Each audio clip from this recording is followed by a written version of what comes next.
नमस्कार। आज हम जानते हैं कि बार बार फंगल इन्फेक्शन क्यों होता है।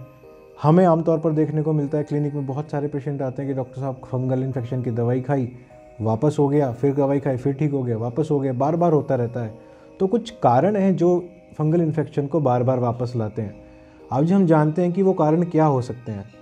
पहला कारण जो हमने देखा है वो है इनकम्प्लीट ट्रीटमेंट। हम जो ट्रीटमेंट है उसको टाइम से पहले ही छोड़ देते हैं। 4-5 दिन दवा खाई, 1 हफ्ते दवा खाई, 10 दिन दवा खाई और हमें लगा रही है तो पूरा निशान चला गया, खुजली भी चली गई, अब हमें नहीं खाना चाहिए और हम छोड़ देते हैं। ऐसा नहीं है। फंगल इन्फेक्शन में कभी कभी ट्रीटमेंट हमें 1 महीना 2 महीने तक खाने वाली दवाइयाँ देनी पड़ सकती हैं और 2 से 3 महीने तक लगाने वाली दवा। तो कभी भी दवा डॉक्टर से बात करे बिना ना छोड़ें। अगर आपको ठीक भी लग रहा है तो भी कई बार वो कंटिन्यू करनी पड़ती हैं। दूसरी चीज़, ऐसी क्रीम्स लगाना जिसमें एंटी फंगल के साथ स्टीरॉयड भी मिला हुआ होता है। देखिए मार्केट में बहुत अवेलेबल है, आप जाओ, अननोन पर्सन आपको दे देगा कि उसको आराम लगा था, आपको भी आराम लग जाएगा। हाँ, स्टीरॉयड से एक बार को आराम तो बड़ा अच्छा लग जाता है, लेकिन अगर आप उसको लंबे समय तक यूज़ करते हैं तो फंगल इन्फेक्शन वापस आता है। वापस जब आता है वो और ज़्यादा ज़बरदस्त होकर के वापस आता है। आपकी स्किन पतली हो जाती है और स्किन पे बहुत सारी और भी इश्यूज़ हो जाते हैं।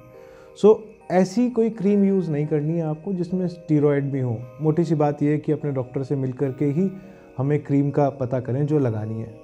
तीसरी चीज़, पर्सनल हाइजीन। पर्सनल हाइजीन एक थोड़ा चैलेंज है। लोग साफ़ भी रहते हैं, ऐसा नहीं है लेकिन वो कई बार क्या बोलते हैं कि हम तो हाइजीन मेंटेन करते हैं फिर भी हमें हो जाता है। तो कॉमन चीज़ें जो हमें करनी है, यूजुअली जो फंगल इन्फेक्शन होता है वो हमें ग्रॉइन में होता है या एक्सिला में होता है या ऐसे पार्ट्स में होता है जहाँ हमारा अंडरगारमेंट्स होते हैं।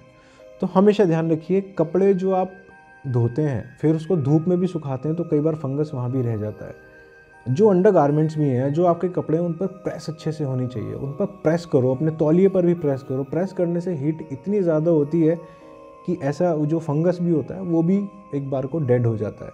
तो कपड़े प्रेस करने हैं आपको, अपने अंडरगारमेंट्स प्रेस करने हैं।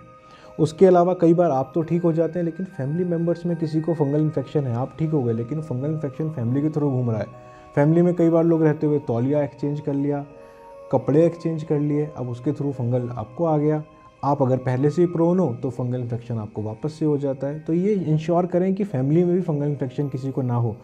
इसमें खास बात क्या है कि फंगल इन्फेक्शन किसी किसी को थोड़ी सी क्या है, थोड़ी सी अमाउंट में बना रहता है, थोड़ा थोड़ा चलता रहता है, उसको फील ही नहीं होता फंगल इन्फेक्शन है, जबकि वही फंगल इन्फेक्शन दूसरे आदमी को ज़्यादा हो जाता है। तो इसकी वजह से कई बार अननोटिस होता है, पता ही नहीं चलता फैमिली में किसी को है। तो बात करें, एक बार समझें कि फंगल इन्फेक्शन ऐसा होता है, शरीर पर निशान पड़ते हैं, गोल जैसे निशान पड़ते हैं, खुजली लगती है। अगर ऐसा है तो हम एक दूसरे को बताएं, उसका इलाज लें ताकि हमसे दूसरों को ना पहुँचे।